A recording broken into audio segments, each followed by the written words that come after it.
మనుషులకే షుగర్ ఎందుకు వస్తుంది? మీరు కుక్కలను పెంచుకుంటున్నారా? ఎప్పుడైనా షుగర్ టెస్ట్ చేయించారా? షుగర్కి ఏమన్నా దానికి డైట్ చేంజ్ చేశారా? అలాగే పిల్లులు పెంచుకునే వాళ్ళు కూడా ఇదే క్వశ్చన్. పోనీ మీకు తెలిసిన ఆవులకు కానీ గేదెలకు కానీ ఎవరికైనా షుగర్ ఉందా లేదా అని చెక్ చేశారా? దీన్ని బట్టి మీకేం అర్థమవుతుంది?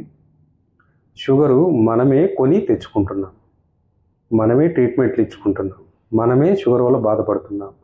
మళ్ళీ అయ్యో నాకు షుగర్ ఉంది, నేను టయానికి తినాలి, టయానికి ఇన్సులిన్ వేసుకోవాలని గొప్పగా చెప్పుకుంటున్నాం. ఇవన్నీ మనము మనకై తెచ్చుకున్న ఖరీదైన జబ్బు. ఇది మీకు అర్థమైన రోజు మీరు తప్పకుండా అయ్యో మనకెందుకు, వేరే ఏ జంతువులకు లేని జబ్బులు మనకెందుకు అని మీరు రియలైజ్ అయినప్పుడు షుగర్ను ఆటోమేటిక్గా మీరే కంట్రోల్ చేసుకోగలుగుతారు.